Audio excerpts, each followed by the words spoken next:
Well, hello there. It is a beautiful day out, and I have this dual sport Suzuki DR350 1997 up for sale. So I'm going to ride it to work here and tell you a little bit about it. First off, 97 Suzuki DR350SE electric start. Got some hand guards, got a tail rack, aftermarket tank about 4.25 gallons, aftermarket seat, Corbin, very comfortable. Pirelli MT43 Trials tires, which are fantastic for general dual sporting. Yeah, there she is. It's got an FMF pipe, the common airbox mod, and a dyno jet kit in the carb put in by a local motorcycle mechanic here. Runs a little rich, runs well, but probably could be leaned out a little bit if you want a little better fuel economy. So, haven't ridden this since I got my new bike, so this will be the first fire up in a little bit. Starts up very well, very easily. So this is, well, I was gonna say cold, but it's like 90-some degrees out here, so, or high 80s. But yeah, she's ready to ride. So why am I selling it? I will show you. Behold the 2016 Honda Africa Twin. That's my new bike, and it is fantastic. Alright, let's go to work. Take the slightly long way here.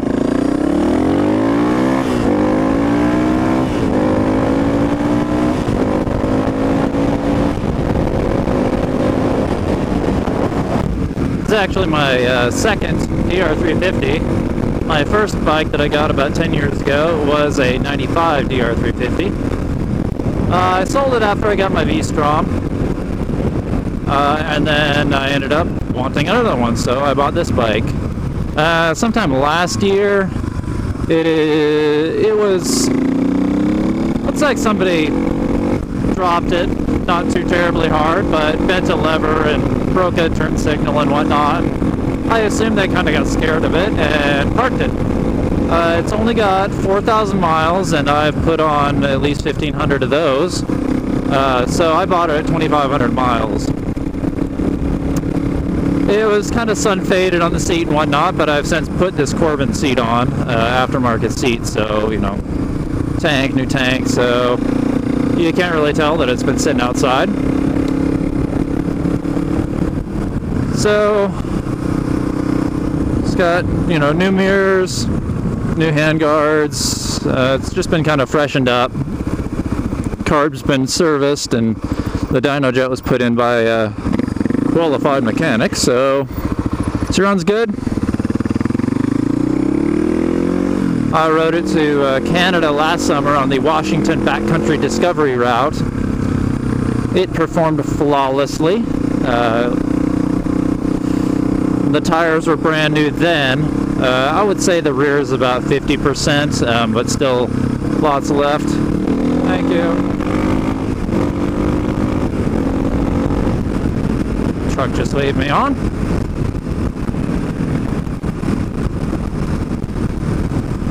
So there's life left in these tires. These MT43 tires have been wonderful. I really enjoy them. They are balanced, so they're nice and smooth on the street.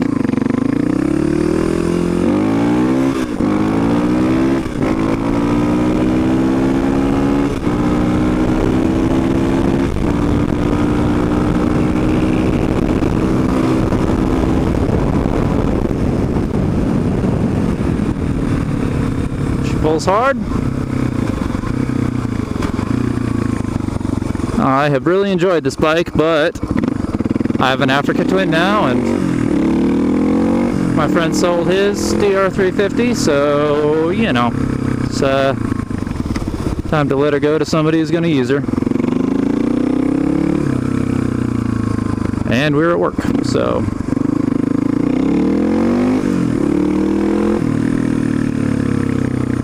Yeah, first one back. Oh, not that early.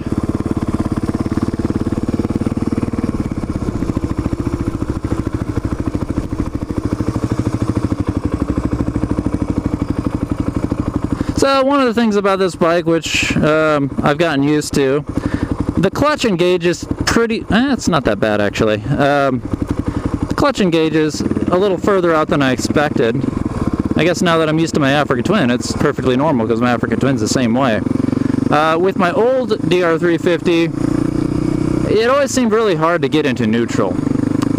But I'm kind of thinking that was just the clutch adjustment. And my friend's is kind of the same way. Kind of difficult to get it into neutral sometimes. This one, you know, it feels like the clutch engage is a little farther out on the lever, but it's easy to get into neutral. So whichever you prefer, you know, you could adjust it a little differently, but I've gotten used to it and I like it. And my brand new Africa Twin, the clutch lever actually feels pretty similar with that engagement a little further out. So clicker into neutral, or did I? Yep, neutral. That's that. And it does have a new clutch. You know, I thought maybe the first owner was a little new and wore out the clutch, but I had that same mechanic that did the dyno jet. I had him replace the clutch in it with OEM plates, and he said they looked okay, maybe a little burned, but it's got new clutch in it anyway, and it basically behaves the same, so that wasn't really the problem. Hello. All right, well, that's that.